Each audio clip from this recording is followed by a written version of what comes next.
الحمدللہ رب العالمین والصلاة والسلام علی خاتم الانبیاء وسید المرسلین سیدنا محمد وآلہ واصحابہ اجمعین۔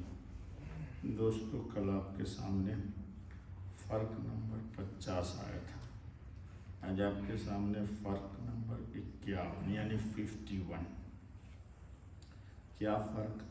کہ سچے انبیاء علیہم الصلاۃ والتسلیم یعنی جن کو اللہ تعالیٰ نے ہی نبی بنایا، اور جھوٹے مدعیان نبوت کا فرق۔ جھوٹا خود نبی بنتا ہے، دعویٰ کرتا ہے، اور سچے انبیاء علیہم السلام کو اللہ پاک نے نبی بنایا۔ تو نبوت کی یہ کون سی دلیل ہے کہ جس سے سمجھا جائے کہ اس کو اللہ نے نبی بنایا؟ آج اس پر گفتگو ہوگی۔ سچے انبیاء جتنے ہیں جن کو اللہ پاک رب العزت نے نبی بنایا، تو انبیاء علیہم الصلاۃ والتسلیم پر کتاب نازل ہوتی ہے۔ انبیاء علیہم السلام پر کتاب نازل ہوتی ہے۔ دیکھیے، پہلے میں نے بتایا تھا کہ جتنے انبیاء ہیں سب امی ہیں۔ امی کا ترجمہ، ان کا کوئی استاد انسان نہیں ہے، اور جس کسی بھی کا کوئی استاد بن گیا انسان، یا اس نے کسی کی شاگردی اختیار کی، اللہ نے اس کو نبی نہیں بنایا۔ اس لیے امی کا ترجمہ میں ان پڑھ نہیں کرتا۔ امی کا ترجمہ میں کرتا ہوں کہ جس کا کوئی انسان استاد نہ ہو، وہ ایک الگ فرق ہے۔ یہ جو فرق بتایا جا رہا ہے آپ کو کہ انبیاء علیہم الصلاۃ والتسلیم جو سچے ہیں، ان کے نبوت کی تائید آسمانی کتابوں سے ہوتی ہے۔ جیسے ہمارے حضرت خاتم النبی صلی اللہ علیہ وسلم کے لیے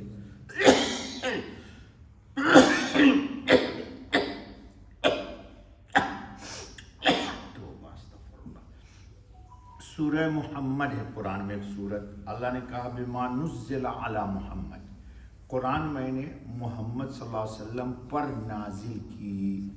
آپ پڑھتے ہیں یاسین والقرآن الحکیم انکا، جی یہ انکا کا خطاب کس کو ہے؟ رسول اللہ، کہ یا رسول اللہ صلی اللہ علیہ وسلم آپ رسول اور نبی ہیں۔ تو معلوم یہ ہوا کہ نبی کے نبوت کی دلیل نبی خود نہیں دیتا ہے۔ نبی اپنی نبوت کی دلیل خود نہیں دے گا، نبی کو اللہ نے نبی بنایا۔ تو جس نے نبی بنایا ہے وہ خود نبی کے نبوت کی دلیل دیتا ہے۔ تو انبیاء علیہم السلام کو اللہ رب العزت نے نبی بنایا، تو اللہ نے نبوت کی دلیل دی۔ جیسے میں نے ایک آیت پڑھی، 50 سینکڑوں آیت ہے قرآن کریم میں، تقریباً آپ صلی اللہ علیہ وسلم کی نبوت کے اوپر 200 سے زائد قرآنی آیتیں ہیں، جس میں اللہ تعالیٰ نے کہا ہے کہ آئے محمد صلی اللہ علیہ وسلم آپ ہی اللہ کے نبی ہیں آخری۔ ٹھیک ہے دوستوں، تو فرق نمبر 51 ہے، سچے انبیاء کی نبوت کی تائید آسمانی کتابوں سے ہوتی ہے۔ سچے انبیاء کی ذات اور ان پر نازل شدہ کتاب ان کے دعوے کی صداقت کے لیے کافی ہوتی ہے، جبکہ مرزا غلام محمد قادیانی نے اپنے دعویٰ کی صداقت میں کئی کتابیں تصنیف کی۔ تو کتاب لکھنا خود دلیل ہے کہ یہ دعویٰ نبوت میں جھوٹا ہے، دعویٰ نبوت میں جھوٹا ہے، کیونکہ نبی کتاب نہیں لکھتا۔ اور ابھی میں نے بتا دیا ہے کہ جتنے انبیاء ہیں سب امی ہیں، سب کے سب امی۔ امی کا ترجمہ لوگ ان پڑھ کرتے ہیں، میں ان پڑھ نہیں کرتا، چونکہ ہمارے نبی صلی اللہ علیہ وسلم پوری کائنات عالم کے معلم ہیں، اس لیے امی کا ترجمہ ان پڑھ میں نہیں کروں گا۔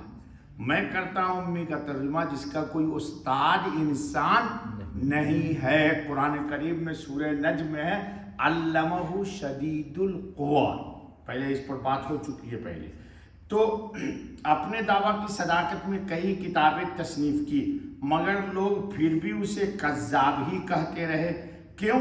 کہ کتاب لکھنا ہی اس کے نبی نہ ہونے کی دلیل ہے، اور کتاب لکھنا ہی دلیل ہے کہ یہ دعوی نبوت میں اول نمبر کا جھوٹا ہے، اور ہم جھوٹے پر ایمان لانے کے اچھا ایک مسئلہ۔ دوسرا مسئلہ یہ سمجھیے کہ جس طرح سچے نبی کی نبوت کا انکار کر دینے والا اسلام سے خارج ہو جاتا ہے، اسی طرح جھوٹے نبی کی تصدیق کرنے والا بھی اسلام سے خارج۔ یہ نزاکت سمجھیے گا، جس طرح سچے نبی کو نبی نہ ماننے والا اسلام سے خارج، اس کا کوئی ہم سے تعلق نہیں، کوئی قرآن سے تعلق نہیں، کوئی اللہ سے تعلق نہیں، کوئی ہماری جنت سے تعلق نہیں، ہمارے قبرستان سے کوئی تعلق نہیں، اسی طرح جھوٹے نبی کی نبوت کا انکار کرنا بھی ایمان کے بچانے کے لیے ضروری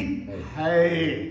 تو سچے کا انکار نہیں کرنا اور جھوٹے کا اقرار نہیں کرنا، اور حضور اکرم خاتم النبی صلی اللہ علیہ وسلم نے نہیں بلکہ ہم کو ہمارے اللہ نے بتا دیا، ما کان محمد ابا احد من رجالکم ولکن رسول اللہ وخاتم النبیین۔ اللہ نے خود کہہ دیا کہ محمد الرسول اللہ صلی اللہ علیہ وآلہ وسلم خاتم النبیین ہیں۔ پھر حضور نے فرمایا انا خاتم النبیین لا نبی بعدی، میرے بعد پھر کوئی قیامت تک نبی نہیں آئے گا۔ عیسیٰ علیہ السلام آئیں گے انشاءاللہ، لیکن وہ نبی کی حیثیت سے خلیفہ بن کے آئیں گے، وہ ہمارا قرآن ہی ہماری طرف پڑھیں گے، ان پر جو نازل ہوئی ہے کتاب وہ نہیں پڑھیں گے، قرآن کو نافذ کریں گے، قرآن کو نماز میں پڑھیں گے، قرآن کے حلال کو حلال کہیں گے، قرآن کے حرام کو حرام کہیں گے، اور آئے گا انشاءاللہ تفصیلی۔